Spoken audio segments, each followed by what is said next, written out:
चलिए आगे बढ़ते हुए आपको बताएं, जो हरियाणा के मुख्यमंत्री नायब सिंह सैनी ने अत्यंत सादगी और मिलनसारिता से अपने निवास स्थान संत कबीर कुटीर में सपरिवार दीपावली का पूजन अर्चन किया। उन्होंने दीपावली का पर्व पंचकुला में एक वृद्ध आश्रम में बुजुर्गों के साथ मनाया।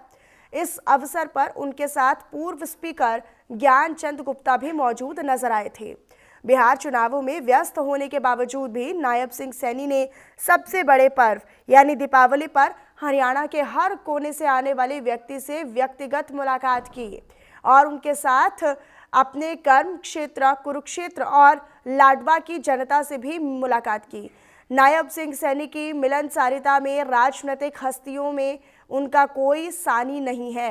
अत्यंत व्यस्तता के बावजूद भी हर व्यक्ति से मुस्कुरा कर मिलना, ये नायब सिंह सैनी के व्यक्तित्व को और ऊंचा बनाता है।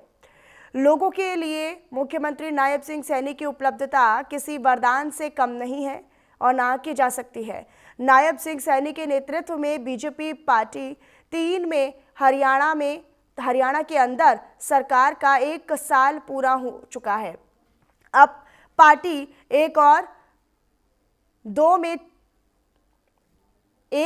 में 4 साल के करीब मनोहर लाल, जो अब केंद्र में मंत्री हैं, हरियाणा के मुख्यमंत्री भी रहे और पार्ट 2 में अब नायब सिंह सैनी 1 वर्ष के करीब मुख्यमंत्री रहे हैं। ये दो पार्ट का हम आपको पूरा आकलन बता रहे हैं, जहां सीएम सैनी के चेहरे पर बीजेपी ने हरियाणा में चुनाव लड़े भी और अपने दम पर अकेले सरकार बनाई भी। नायब सिंह सैनी ने सीएम बनने के बाद से ही आम जनता के लिए बतौर मुख्यमंत्री उपलब्धता बढ़ा दी थी। देर रात भी इनके सीएम निवास पर कोई भी मिलने जाता है तो फिर वो सदैव उनसे मुलाकात करते हैं और उनके लिए वो उपलब्ध रहते हैं। देश की राजनीति में मोबाइल मुख्यमंत्री के नाम से पहचान बनाते जा रहे हरियाणा के मुख्यमंत्री नायब सिंह सैनी अब प्रदेश के पूर्व मुख्यमंत्रियों को राजनीतिक रूप से पछाड़ते हुए उनके राजनीतिक विरासत को सहेजने का कार्य भी कर रहे हैं। पहले से ही खुद को आम जनता के बीच रखने वाले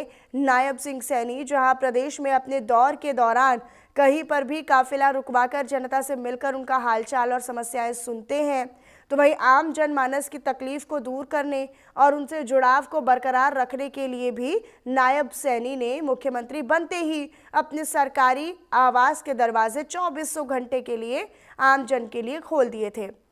इतना ही नहीं बल्कि मुख्यमंत्री नायब सिंह सैनी ने उनसे मिलने के लिए यानी जो उनके आवास पर उनसे मुलाकात करना चाहता है और उनके लिए आने वाले व्यक्ति को किसी प्रकार की कोई दिक्कत ना हो, परेशानी ना हो, इसके लिए भी अपने सभी नंबर सार्वजनिक कर दिए हैं। अब इसके साथ ही साथ चंडीगढ़ के अलावा करनाल, कुरुक्षेत्र या फिर लाडवा भी हो, वहां पर भी नंबर जारी किए गए हैं, जिससे प्रदेश का कोई भी आम व्यक्ति उन नंबरों पर संपर्क कर उनसे मिलने का समय और स्थान निर्धारित कर सकता है, जिससे किसी भी व्यक्ति को, किसी भी नागरिक को मुख्यमंत्री सैनी से मिलने में आने वाली दिक्कत दूर की जा सके। तो देखिए, आप इससे समझ सकते हैं कि एक जन नेता यूं ही नहीं बना जाता है। जब आप जनता के लिए समर्पित होते हैं, जब आप जनता के लिए मुख्यमंत्री बनते हैं या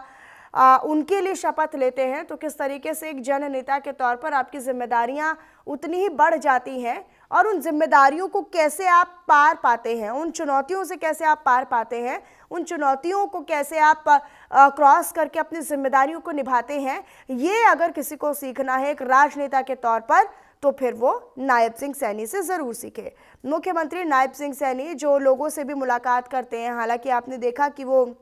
तमाम अपनी व्यस्तताओं में रहते हैं और अपनी व्यस्तताओं के बावजूद भी जब भारत की संस्कृति की बात आती है, भारत के आध्यात्म की बात आती है, देश के पारंपरिक तीज त्योहारों की बात आती है, तो वो उसमें भी पूरा ध्यान रखते हैं। यहाँ पर वो अपने परिवार का भी ध्यान रखते हैं और कैसे एक वर्क लाइफ बैलेंस किया जाता है, कैसे अपने काम की प्राथमिकता को